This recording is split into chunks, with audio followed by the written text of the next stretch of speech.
Hello दोस्तों, I am professor Anoop Kumar, government polytechnic Raghopur Supaul से। तो पिछली क्लास में हम लोग पढ़ चुके थे नॉन साइनसोइडल ऑक्सीलेटर होते क्या हैं, उसकी क्या टर्मिनोलॉजी है, उसकी क्या क्लासिफिकेशन है। फिर बेसिक मैंने ट्रांजिस्टर के बारे में पढ़ाया था कि transistor cut off, active, saturation में किस मोड में किस तरह से वर्क करेगा। इसके बारे में हमें थोड़ा सा पढ़ना था, क्योंकि इस टॉपिक को पढ़ने से पहले ट्रांजिस्टर का क्लासिफिकेशन पढ़ना ज़रूरी है, उसका कॉन्सेप्ट क्लियर होना ज़रूरी है कि कब ऑन होता है, कब ऑफ होता है, ऑन कंडीशन में क्या क्राइटेरिया होता है और ऑफ कंडीशन में क्या होता है, ठीक है, उसके इनपुट और आउटपुट पे क्या इफेक्ट पड़ता है, तो ये सब। फिर उसके बाद मल्टी वाइब्रेटर पढ़े थे, उसके बेसिक। फिर मल्टी वाइब्रेटर के टाइप्स पढ़े थे, by stable, monostable, A stable. फिर उसके बाद हम तीनों के बारे में शॉर्ट में पढ़े थे कि तीनों का क्या यूज है, क्यों इसे कहते हैं हम बाई स्टेबल, क्यों मोनो स्टेबल और क्यों ए स्टेबल कहते हैं, इसके बारे में हम पढ़े थे। ठीक है, आज हम थोड़ा डिटेल में देखेंगे कि बाई स्टेबल मल्टी वाइब्रेटर क्या होता है। तो आते हैं by stable multi vibrator. Diagram अच्छे से दिख रहा होगा। तो बाई स्टेबल मल्टी वाइब्रेटर जो एक फिक्स ब्यास बाइनरी जिसको कहेंगे। अब देखिएगा, इसमें दो ट्रांजिस्टर से बनाते हैं, और हम पिछले क्लास में बता चुके थे कि बाई स्टेबल मल्टी वाइब्रेटर में दो स्टेबल स्टेट होते हैं और इसमें दो ट्रिगरिंग यूज करते हैं, है ना। ट्रिगर इसमें दो यूज करते हैं। अब वो पॉजिटिव ट्रिगरिंग या निगेटिव ट्रिगरिंग वो डिपेंड करेगा मेरे सर्किट पे। तो मैंने यहाँ पे निगेटिव ट्रिगरिंग यूज किया है। अब इस सर्किट को अच्छे से समझते हैं कि ये कैसे बाई स्टेबल मल्टी वाइब्रेटर है। ठीक है, बाई स्टेबल मल्टी वाइब्रेटर इसका मतलब कि आउटपुट जो आएगा, आउटपुट हम दो जगह से ले सकते हैं। या तो हम यहाँ से आउटपुट कंसीडर करें और नहीं तो यहाँ से, है ना। ट्रांजिस्टर का आउटपुट Vc2, क्योंकि ये Q2 ट्रांजिस्टर है, Vc1 Q1 ट्रांजिस्टर से, तो आउटपुट यहाँ से ले सकते हैं या यहाँ से ले सकते हैं। तो किसी एक को ही हम सिलेक्ट कर लेंगे कि यहाँ से इसका आउटपुट देख लेंगे, उसका जस्ट रिवर्स इसका आउटपुट होगा, है ना। तो वो हम देखते हैं कैसे। तो ये मेरा सर्किट डायग्राम है। ये Q2 ट्रांजिस्टर है, ये Q1 ट्रांजिस्टर है। इसके बेस से कनेक्टेड R1 से होते हुए ये आउटपुट पे कनेक्टेड है Q2 ट्रांजिस्टर से। जस्ट उसी तरह Q2 ट्रांजिस्टर के बेस से होते हुए, रजिस्टर होते हुए यहाँ इसके आउटपुट से कनेक्टेड है। फिर दो रजिस्टर यहाँ पे, और ये नेगेटिव सप्लाई दिया हुआ है। अब देखिएगा, ये जो नेगेटिव दिया हुआ है ये ट्रिगरिंग है एक्चुअली। ठीक है, तो हम यहाँ पे अच्छे से दिखा रखे हैं। यहाँ पे ये नेगेटिव ट्रिगरिंग एक यहाँ है और एक यहाँ है, बीच में कैपेसिटर लगा हुआ है। अब आते हैं कि ये सर्किट डायग्राम कैसे होगा। तो मैंने बताया था कि ऑन कंडीशन में क्या होना चाहिए, ऑफ कंडीशन में क्या होना चाहिए ट्रांजिस्टर का। तो कोई एक ट्रांजिस्टर, ये दोनों ट्रांजिस्टर है, दोनों का सेम कॉन्फ़िगरेशन है, सेम रेटिंग है। ठीक है, मैंने सेम टाइप का ट्रांजिस्टर दोनों लगाया है, Q1 और Q2। लेकिन जैसे ही यहाँ पे सप्लाई देंगे, सबसे पहले ऑन कौन होगा, कौन सा ट्रांजिस्टर सबसे पहले ऑन होगा? तो जिसका डोपिंग प्रोफाइल थोड़ा सा, है ना, सेम तो है, दोनों मैच कर रहा है, ट्रांजिस्टर दोनों सेम है, लेकिन कुछ न कुछ डोपिंग प्रोफाइल चेंज होने के कारण, है ना, थोड़ा सा माइन्यूट चेंज के कारण कोई एक ट्रांजिस्टर पहले ऑन हो जाएगा। ठीक है, तो हम मान लेते हैं कि इसका डोपिंग प्रोफाइल थोड़ा ज़्यादा था, जिसके वजह से ये ट्रांजिस्टर ऑन हो गया और ये ट्रांजिस्टर ऑफ हो गया, है ना। If Q2 transistor is on, on का मतलब saturation region, and Q1 transistor is off, तो अब क्या होगा, ये जो ऑन होगा, तो ऑन होते ही ये इमीटर और कलेक्टर आपस में कनेक्ट, करंट फ्लो करेगा यहाँ पे। जैसे ही करंट फ्लो करेगा तो यहाँ का वोल्टेज Vc2, ये सेचुरेशन ऑन कंडीशन यानी कि सेचुरेशन रीजन। और मान लीजिए सिलिकॉन ट्रांजिस्टर है, तो भी सेचुरेशन आउटपुट पे कितना होता है, 0.2 वोल्ट, बहुत कम वोल्ट है। ठीक है, और सेचुरेशन रीजन में है, इसका मतलब यहाँ का बेस, इस बेस पे पोटेंशियल जो है वो 0.7 से ज़्यादा होगा, है ना। लगभग 5 वोल्ट होता है, लेकिन हम मान लिए हैं कि 0.7 से ज़्यादा है, यानी कि 0.8 है। ठीक है, अब बताइएगा कि ये ट्रांजिस्टर ऑफ है तो इससे होते हुए करंट 0 है ना, और इससे होते हुए बेस से करंट भी 0, यानी कि IC1 और IB1 0।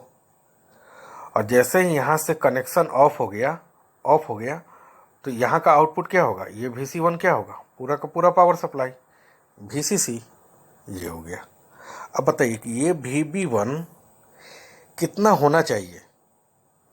अब तो ये कंडीशन हो गया कि ये ऑन हो गया, ये ऑफ, ये मैंने कंडीशन देख लिया, और ये ऑन और ऑफ के वजह से ये चीज़ मेरे सामने आ रहा था। ठीक है, अब देखिए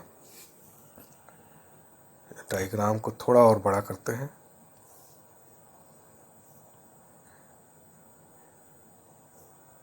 इसको देखिएगा, Q2 मेरा ऑन है पहले कंडीशन में शुरुआत में, और Q1 ऑफ है। तो Q2 ऑन है और मैंने आउटपुट कहाँ से लिया है, आउटपुट लिया है यहाँ से, है ना, VC2 से आउटपुट लिया है मैंने। तो जैसे ही VCC2 हाई हुआ, ऑन हुआ, वहाँ से आउटपुट क्या हुआ मेरा, किसी एक जगह से आउटपुट लेते हैं, है ना। तो मान लीजिए हम VC1 से ले रहे हैं, तो VC1 से ले रहे हैं, यहाँ से आउटपुट ले रहे हैं, है ना, आउटपुट यहाँ से ले रहे हैं। ठीक है, ये आउटपुट यहाँ से आउटपुट ले रहे हैं। तो जैसे यहाँ से आउटपुट लेंगे तो ऑफ हो गया, Q1 ऑफ है, ये Q1 ऑफ है, तो यहाँ का आउटपुट टोटल पावर सप्लाई तो VCC यानी कि हाई कंडीशन में, और 0 यहाँ का आउटपुट 0 है ना। ठीक है, तो जैसे ही किसी एक जगह आउटपुट लेते हैं, है ना, तो शुरुआत में क्या हुआ, शुरुआत में हुआ कि ये अगर कंडीशन है Q1 ऑफ और Q2 ऑन, तो यहाँ से जब हम आउटपुट लेंगे तो हाई आएगा। ठीक है, हाई आएगा यानी कि VCC आ रहा है, VCC यानी कि हाई। उसी तरह अब सेकेंड कंडीशन में देखते हैं, सेकेंड कंडीशन में यहाँ का आउटपुट लो हो जाएगा। ठीक है, VC सेट 0.2 वोल्ट होता है। ठीक है, और VCC लगभग 10 वोल्ट 5 वोल्ट होता है ना, 5 वोल्ट ही लेते हैं इलेक्ट्रॉनिक्स डिवाइस में, मोस्टली पावर इलेक्ट्रॉनिक्स में 15 वोल्ट लेते हैं, तो 5 वोल्ट हो गया। तो अब देखिए जैसे ही 5 वोल्ट आया यहाँ पे, यहाँ का आउटपुट 5 वोल्ट आया, तो हाई पोटेंशियल। अब यहीं पे सेकेंड रीजन ये Q1 ऑन हो जाएगा और Q2 ऑफ हो जाएगा। देखिए कैसे, अब हमें ये ट्रांजिस्टर ऑन था और ये ऑफ था, अब ऐसा क्या किया जाए कि ये ऑन हो जाए और ये ऑफ हो जाए। थोड़ा सा सोचिए, सिंपल है, बहुत सिंपल।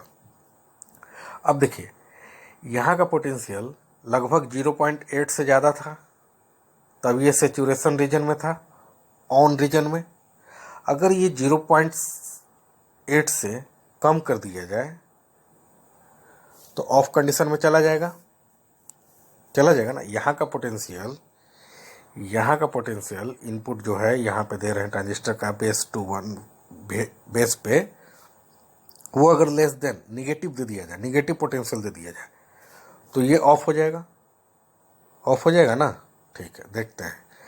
जैसे निगेटिव पोटेंशियल दिए, ट्रिगरिंग दिए, जैसे यहाँ पे ट्रिगरिंग दिए तो बेस पे तो पोटेंशियल मेरा लेस देन 0 है ना, लेस देन 0 पोटेंशियल है VB2, तो ये ट्रांजिस्टर तो ऑफ हो गया, क्योंकि बेस का पोटेंशियल निगेटिव, ये तो कभी ऑन होगा ही नहीं, ऑफ हो गया ट्रिगर देने से, निगेटिव ट्रिगर देने से, है ना। निगेटिव पोटेंशियल देंगे तो ऑफ हो जाएगा, और ये जैसे ही ऑफ हो गया, तो अब बताइए यहाँ से करंट फ्लो तो करेगा नहीं।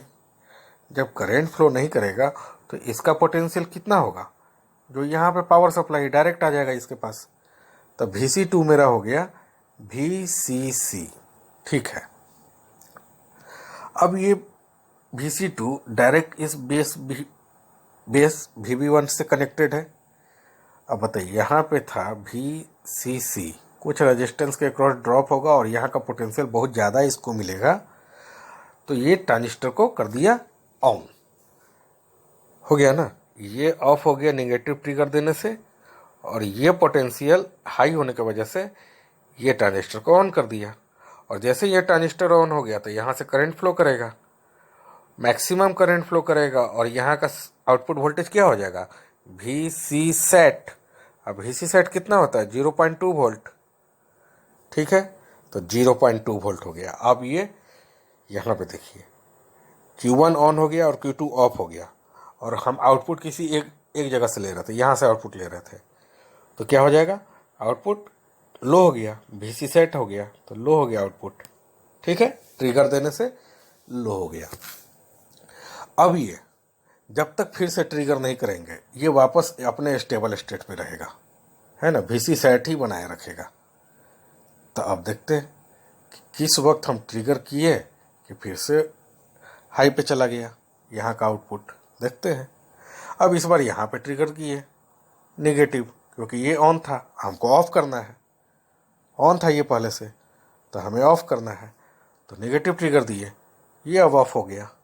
ऑफ हो गया, यहाँ का आउटपुट पूरा का पूरा VCC, क्योंकि ये ट्रांजिस्टर डिस्कनेक्ट हो गया, और यहाँ पे आउटपुट VCC, तो इस बेस को बहुत ज़्यादा वोल्टेज मिल गया।